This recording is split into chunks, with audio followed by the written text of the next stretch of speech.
अस्सलामुअलैकुम वरहमतुल्लाहि वबरकातुहू औज़ु बिल्लाहि मिनश्शैतानिर्रजीम बिस्मिल्लाहिर्रहमानिर्रहीम। आज आपके साथ शादी के लिए, रिश्तों के लिए एक बेहतरीन अमल शेयर कर रहे हैं। यह ऐसा अजीब व गरीब और हैरान कर देने वाला अमल है कि जब आप इसको ख़ुद करेंगे तो आप ख़ुद भी हैरान हो जाएंगे कि आपके घर में रिश्तों की भीड़ लग जाएगी और रिश्ते भी ऐसे आला तरीन ख़ानदान के होंगे और ऐसे बेहतरीन होंगे कि आप ख़ुद कंफ्यूज हो जाएंगे कि मैं किस से रिश्ता जोड़ूं, किस से शादी करूं। कोई भी लड़का है जो शादी करना चाहता है, कोई भी लड़की है जो शादी करना चाहती है, वो ख़ुद भी ये अमल कर सकती या कर सकता है, या उसके वालिदैन भी उसकी नीयत से इस अमल को कर सकते हैं। अमल बहुत ही आसान है, सिर्फ़ एक ही दिन ये अमल करना है। लेकिन एक ही दिन करने के बाद इस अमल के असरात आपको अपने घर में नज़र आना शुरू हो जाएंगे, अपनी ज़िंदगी में नज़र आना शुरू हो जाएंगे, क्योंकि इस अमल को करते ही आपके घर में रिश्तों की भीड़ लगना शुरू हो जाएगी, आला और बेहतरीन रिश्तों की।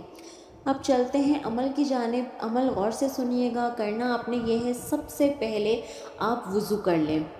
वज़ू कर लें। वज़ू करने के बाद आप बैठ जाएं। बैठकर आपने सूरे अहज़ाब को लिखना है। सूरे अहज़ाब आप एक साफ़ सुथरे कागज़ पर लिखें।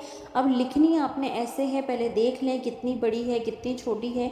उस तरीके से आपने छोटा छोटा करके है, जिस तरह भी आपको मुनासिब लगता है, आपने कागज़ के ऊपर सूरे अहज़ाब लिख लेनी है। अब आप सूरे अहज़ाब को ज़ेर ज़बर के साथ भी लिख सकते हैं और ज़ेर ज़बर के बग़ैर भी लिख सकते हैं। लेकिन अगर आप ज़ेर ज़बर के साथ सूरे अहज़ाब को लिखेंगे तो इसका असर बहुत ज़्यादा है और इसका फ़ायदा बहुत ज़्यादा होता है। तो मेरी तो आपसे यही रिक्वेस्ट है कि आप सूरे अहज़ाब को ज़ेर ज़बर के साथ लिखें, क्योंकि ये एक ही दिन तो लिखनी है, रोज़ रोज़ तो लिखनी नहीं है, तो थोड़ी सी मेहनत कर लें। तो आपने लिख लेनी है। लिखने के बाद आपने इसे फ़ोल्ड करके एक साफ़ सुथरे डब्बे में रख लेना है। डब्बा आपके घर में मौजूद है तो आप उसको यूज़ कर लें, अगर डब्बा नहीं है तो बाज़ार से ख़रीद लें और एक साफ़ सुथरे डब्बे के अंदर इस सूरत को फ़ोल्ड करके रख लें। अब जब आप इस डब्बे को आपने घर के अंदर किसी ऊंची जगह पर रखना है। ऊंची जगह जैसे कोई ऊंचा कैबिनेट है, ऊंची शेल्फ़ है, या अगर आप चाहते हैं कि आप इसे छुपा कर रखें जैसे अलमारी वगैरह में, तो अलमारी में भी आप इस तरह रखें कि किसी ऊंचे रैक पे रखें, जो अलमारी में सबसे पहला रैक हो ऊंचा, वहाँ पर रखें। और ऐसे रखें कि आपका हाथ लग के ये गिरे ना, इसकी बेअदबी ना हो। और बार बार इसे खोल के नहीं देखना, इसकी जगह तब्दील बार बार नहीं करनी। पहले दिन बस जहाँ रख दिया आपने रख देना है, बार बार इसको छेड़ना नहीं है। और जब तक इसको नहीं छेड़ना, जब तक आपकी शादी नहीं हो जाती। इंशाअल्लाह बस रखने के बाद आप खुद देखेंगे कि आपके घर में रिश्ते आना शुरू हो जाएंगे, बेहतरीन आला ख़ानदान के रिश्ते। आप खुद परेशान होंगे कि मैं किससे शादी करूं और किसको रिजेक्ट करूं।